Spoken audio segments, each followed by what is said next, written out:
Nelliyampathy Seetharkund government LP. സ്കൂളിലെ വിദ്യാർത്ഥികൾക്ക് പഠനോപകരണങ്ങൾ വിതരണം ചെയ്ത് centre for life skills learning. പൂർണ്ണമായും അതിഥി തൊഴിലാളികളുടെ മക്കൾ പഠിക്കുന്ന കേരളത്തിലെ അപൂർവ വിദ്യാലയങ്ങളിലൊന്നായ സ്കൂളിലെ വിദ്യാർത്ഥികൾക്കായാണ് പഠനോപകരണങ്ങൾ നൽകിയത്.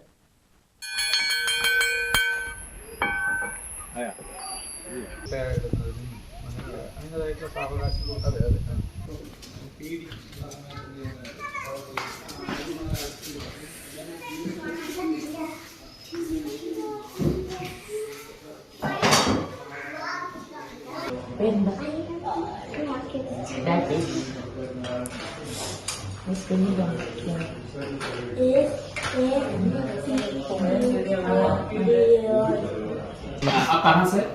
कोलकाता। हाँ वेरी गुड। आप कहाँ से? कोलकाता है। हाँ वेस्ट बंगाल। आपका नाम? मेघना महातो।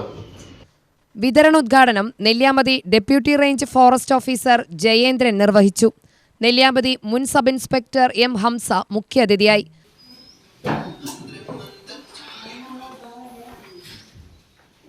ചടങ്ങിൽ centre for life skills learning director Ashok Nenmara അധ്യക്ഷത വഹിച്ചു.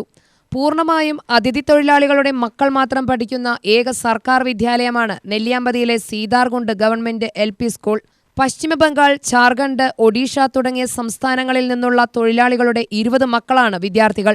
കുട്ടികളുടെ പഠനോത്സാഹം വർദ്ധിപ്പിക്കുന്നതിനും വിദ്യാഭ്യാസ യാത്രയ്ക്ക് പ്രോത്സാഹനം നൽകുന്നതിനും ഇത്തരം പ്രവർത്തനങ്ങൾ സഹായകരമാവുമെന്ന് ചടങ്ങിൽ പങ്കെടുത്തവർ അഭിപ്രായപ്പെട്ടു. ഞാൻ ഓർമ്മിച്ച ഒരു സംഗതി ആവർത്തിക്കാണ്ടിരിക്കാൻ വയ്യ. കാരണം നമ്മൾ വന്ന വഴികൾ മറക്കാതിരിക്കുക എന്നുള്ളത് മാനവീയതയുടെ ഒരു ലക്ഷ്യമായിട്ട് കാണുന്ന ഒരാളാണ് ഞാൻ.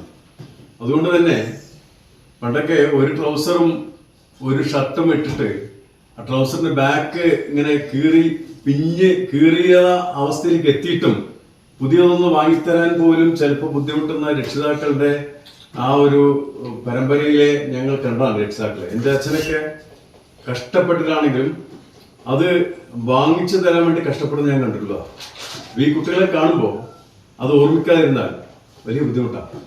നമ്മൾ ഇന്ന് ഈ ബാഗ് കൊടുക്കുമ്പോൾ നമ്മൾ ഓർക്കുന്നത് ഒരു ബാഗ് എന്ന് പറഞ്ഞ സാധനം അന്ന് സ്വപ്നമായിരുന്നു. അന്ന് ബാഗ് ഇല്ല എന്ന് വേണമെങ്കിൽ പറയാം. പുതിയ കുട്ടികൾക്ക് പറയാം. അന്ന് ഈ പ്ലാസ്റ്റിക് എലാസ്റ്റിക്കിന്റെ ഒരു റൗണ്ട് ഉണ്ട്. അതിങ്ങനെ പുസ്തകം അടുക്കി വെച്ചിട്ട് അതിങ്ങനെ കെട്ടിയിട്ട് തലയിൽ വെച്ച് പുസ്തകം മഴവെള്ളമായിരിക്കാൻ വരുന്ന കാലത്ത് ഓർമ്മിക്കാണ്ടിരിക്കാൻ വയ്യ. നമ്മളിങ്ങനെ വളരെ പോഷായിട്ട് നടക്കുമ്പോൾ ഇപ്പോഴും വളരെ ദരിദ്രരായിട്ടുള്ള ആൾക്കാർ ഇപ്പോഴും നമ്മുടെ സമൂഹത്തിൽ ഉണ്ട് എന്ന് തിരിച്ചറിയുന്നതാണ് നമ്മളാകുന്ന സാമൂഹ്യ പ്രവർത്തകരുടെ ശരിയായ ദൗത്യമെന്ന് ഞാൻ അറിയിക്കുക. Administrator Akshara Raveendran, Chennai Rajiv Gandhi national institute of youth development പ്രതിനിധികളായ എം വിസ്മയ, ഇ.പി. റിംഷ, അധ്യാപകരായ ശ്രീജിത്ത്, ആർ. അനു എന്നിവർ സംസാരിച്ചു. UTV news, Palakkad.